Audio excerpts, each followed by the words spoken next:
everybody. So today I have another book for you guys. It's another adult book. It's extremely awesome.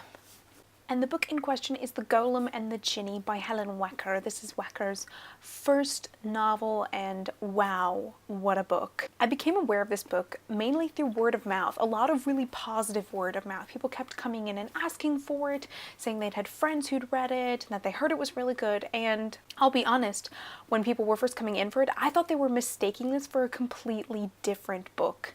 One of my favorite series is the Bartimaeus Trilogy by Jonathan Stroud, whose main character, Bartimaeus, is in fact a jinn or a jinni.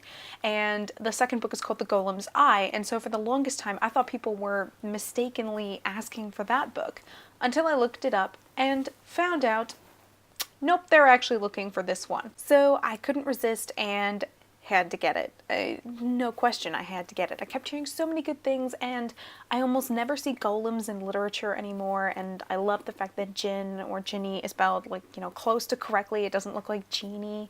So it kind of already had me sold. The story is about the kind of unlikely and crazy meeting of a golem by the name of Chava and a jinni by the name of Ahmad in 1920s New York City.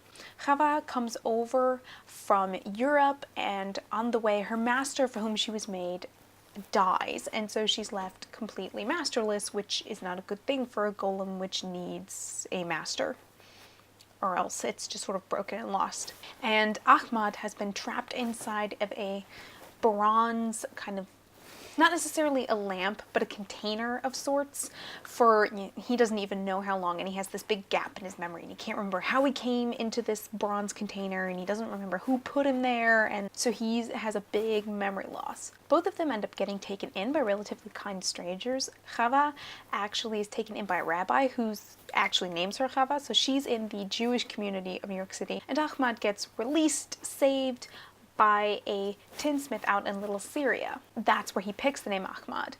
Chava didn't have a name to start with, but Ahmad references that he had a name before him, but we do never learn what his real jinn or jinni name was. It's really not that big of a deal, but I think it's kind of interesting when this is definitely a book which deals with identity, especially in the case of Chava. She's constantly struggling to deal with what she calls the noise of all the people's wants and desires. She can sort of tune into them and hear them. So she constantly has to deal with that and doesn't really know who she should be, how she should act. She comes to work in a Jewish bakery eventually, and Ahmad just continues working in this tinsmith shop with all sorts of precious metals and making some really beautiful things, and they end up accidentally meeting. And what's really interesting is that they're trying to keep their natures hidden from everybody around them. Obviously, the people who took them in are aware of whom and what they are, but they're, trying to keep the fact that they're a golem and a jinni hidden from everybody else around them. But when they see each other, they immediately know the other is not human. Chava says Ahmad looks like he's on fire, and Ahmad tells Chava, and he goes, well, you're clearly made of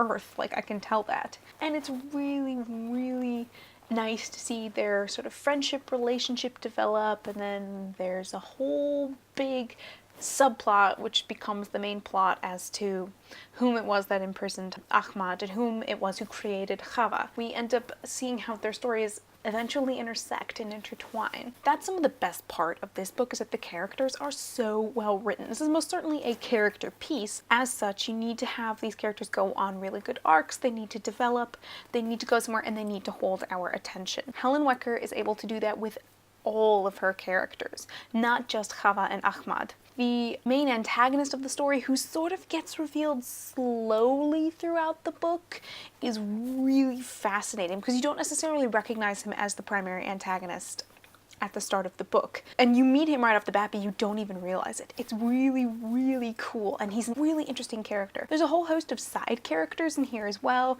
The Jews who own the bakery where Chava works, and her co-worker Anna, who goes through her own little subplot. There's all the people in Little Syria with whom Ahmad is in contact. There's even an heiress named Sophia whom we meet, who gets a nice little arc in there. Every single character is so well developed in here, and it's really interesting. Like, they're interesting people to follow, even if not always very likable. That's usually one of my biggest things with books. Characters don't necessarily have to be 100% likable, but they do at least have to be interesting. And all the characters in the Golem and the Jinni were really interesting to read. I wanted to learn their stories. In terms of the period, This didn't necessarily have to be set in the 1920s, but it does work for whatever it is they needed to get done in here. There's not too much time is spent on detailing out all the period nuances. There's a couple things that, you know, you kind of need to know and that are thrown in there, and then beyond that, it's just more about the characters, which I'm perfectly okay with. I'm a fan of period pieces, and I like books that delve and sort of into the history within which they're telling their story. Pillars of the Earth by Ken Follett did that really well, and that was one of my favorite books that I've ever read that's a historical novel. But in the case of The Golem and the Jinni, it works that Wecker doesn't just sort of like stop and detail out tons of stuff about the period to you. She just lets the characters go, and it's really nice to see and leads to some really beautiful prose and really phenomenal storytelling. So yeah, I definitely recommend going to pick up The Golem and the Jinni. Like I said, it came to me through a lot of really good word of mouth, and yeah, it lived up to all of that really good word of mouth. I'm so glad that I also bought it. But that's all from me today, you guys. So until next time, cheers, you guys.